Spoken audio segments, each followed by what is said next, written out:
Bismillahirrahmanirrahim. In this video, I will tell you some phrases you can use in the OET speaking module. Like if the role play card show the empathy to your patient, then you can use all these phrases. You can say, "I understand it's challenging for you." You can use in the breaking the bad news also. And I can understand it is worrying for you. I completely understand it must be difficult for you. And or it's a pity to hear that. I can understand your reluctance. You can see from the picture. All are these empathetic phrases you can use. And any sentence you can remember and cram, and you can use in the empathetic role play card, or like in a breaking bad news role play card. Okay, then I will tell you how to elicit the information from the patient using the empathy. You can say, "I'm sorry to hear that. Could you tell me a little more about what is bothering you? I can appreciate how difficult it is to talk about this, and your own time, could you please tell me? Could you be able to tell me how you have been feeling?" Okay, you also use the empathy, and you are eliciting information from your patient. "I'm sorry to hear that. Could you tell me a little more about what's bothering you?" And thanking the patient for answering the question. "Thank you for telling me about how have you been feeling. Thank you for answering my question. It's helping understanding the situation much better." And phrases to take the charge of the situation. You can say, "Hello, I am the Dr. Amna, registered nurse in this hospital. How can I help you? And can I start here with your name?" And any sentence you can use. And next, if you advise the patient on the same home practice and suggest some future prevention methods, you need to speak a lot and complete all the tasks given in the role play card to score high. Okay, then if the challenging factor came and the patient is talking, interlocutor keeps talking again and again, then you can jump politely and continue with the role play. "Do you mind if I interrupt? I would like to make sure that I understand you correctly." And you can also say, "Can I stop you for a moment? I am really sorry for interrupting." Okay, it's much better. You can use, "Do you mind if I interrupt? I would like to make sure that I understand you correctly." Okay, if there's some challenging factor again, then you can and the patient is anxious also, you can say, I'm sure you will be able to get back to the work by the next week. I understand you have a very little spot at the home, but we will help you get trained in a handling an infant within a couple of weeks. It will be very easy for you." Okay, and how to close the conversation. You can say, "Okay, we have to talk about dementia, just to go over what we have talked about. Okay, do you have any question you would like to ask? Is there anything else you would like to ask?" And next, if the older patient with dementia, young adult patient, care of the patient, try to be friendly but respectful. Okay, then how to introduce yourself. If you are a doctor, you can say, "I am Dr. Anna, one of the registered doctor here today in the accident and emergency." Okay, and first of all, examiner give you the role play card. You will see the setting. Okay, if in the setting written the community health center or a community clinic, then you can say, "Hi, I'm Dr. Amna, one of the community doctor here today, one of the registered doctor in the community health center, and what brings you here today? What can I do for you today? How can I help you?" And if the setting see the emergency department, then you can say, "I am your doctor. I can see from your notes that you have a asthma, and how are you feeling? What can I do for you? How are you going?" And next, if the setting written by the home visit, then you can say, "Hi, my name is..."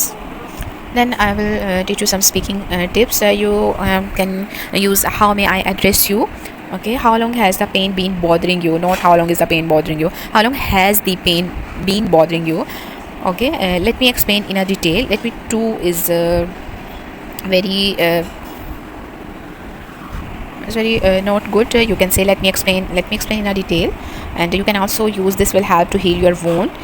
Okay, you can replace the recover from heal. The side effects are quite mild or a minimum. Okay, and you can also say, "I will discuss the treatment options now," and I will tell you about the treatment option now. Okay, I will discuss not about the treatment, I will discuss the treatment option now. "Can you describe the pain? Can you tell me about the pain?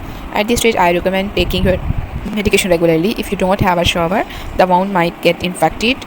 The wound will get infected." Okay, you can use "might" or "will," not "might will." Okay, it might happen again. It might be happen again. It might happen again. Okay, and if some heart disease patient, before you will leave the hospital, I would like to give some guidelines about the protecting your heart. How does that sound? As you know, it is very important to quit smoking. I can give you some advice about that, as well as at your next visit. Regarding your diet, try to keep your ideal weight and waist size, and avoid saturated food as much as you can. And the Heart Foundation recommends that you eat low salt food and eat fish at least twice a week. Do you think you can do that? Okay, another thing I would like you to do is to be careful of consuming too much caffeine, alcohol, sugar. I know this sounds a little strict, but it will make such a difference to your health. Okay, Also, be sure to exercise regularly. Even taking the stair rather than lift can help you get in the extra exercise. Okay, please don't forget to have your blood pressure checked regularly and take time out to be relaxed. And if the some role play card here the exercise advice given to your patient, then you can use this sentence. Even taking the stair rather than the stair lift can help you to get in that extra exercise. Okay, if somebody use alcohol, and you can advise him, alcohol addiction is quite a serious condition and you really need some outside support to help you overcome this. Therefore I recommend you can contact Alcoholic Anonymous, or I contact them on your behalf and arrange an appointment. How does that sound? Cut down on amount and frequency of drinking, don't drink on empty stomach, avoid being drinking, and you can see your GP. Okay, and if alcohol consumption health council guideline: male 4 standard drinks per day, females 2 standard. One standard drink contains almost 10 grams of the alcohol, which equals 1 quart of the standard beer, 1 small glass of the wine, 1 cup of the spirit. Try to have 3 alcohol free days per week. Change to the low alcohol beer. If the alcohol consumption is high, then the risk of having drinking damage to your body organs such as a memory blackout. 50% of the fatal accident involve alcohol pregnancies when drinking more than 1 standard drink. Okay, alcohol can also take with a prescribed medication cause a relationship with down poor work performance. Diet guidelines used for the good health. Now let's talk about your diet. Try to eat a wide range of the food. You can also control your weight by cutting back on the food such as sugar, fats, alcohol. It's a good idea to use monosaturated oil for cooking, such as the olive oil. Also try to cut back on a full cream products, and it can make a big difference. Plenty of the fresh fruits, vegetable, insects. See if you can limit alcohol to the 2 standard drinks a day. Okay, and you can also use all these sentences for the diet guidelines. And it is very important to eat less sugar and increase your intake of the complex carbohydrates. Fiber is very important in your diet. You can increase fiber by choosing whole grain foods such as the cereals, bread, and the rice. Okay, and using less salt is one of the way you can protect against the high BP. Beware of the foods that have the high salt, like crackers, raw chips, and packaged foods. Definitely drink more water. It is the best. Drink about 2 liters of water a day. And if somebody have a overweight and obese, then you can advise information about diet line about how to lose the weight. I am glad you asked about how to lose the weight. It will certainly help your health and self-esteem. And there are basically 2 simple key to losing weight. The first is to eat less fattening foods. Okay, you should also be careful of your alcohol intake. Second is to exercise regularly. Then do you think you can do that? It is very important to reduce the calorie foods such as peanut butter, nuts, soft drink, cake, biscuits. Instead of these foods, and increase your intake of the complex carbohydrates like grains and the vegetables. And try to exercise regularly, at least 30 minutes a week for about 30 minutes. I'm sure that you have some favorite activities like tennis, golf, or swimming. Am I right? Can I suggest even taking the stair instead of a lift? This will all make a difference in your goal to lose your weight. Now let's talk about the care of your wound. Firstly, always keep the wound clean and dry. If you notice any swelling, redness, please get on the medical advice. You may need some antibiotic treatment. Okay, and the patient care name you can use it when starting the role play.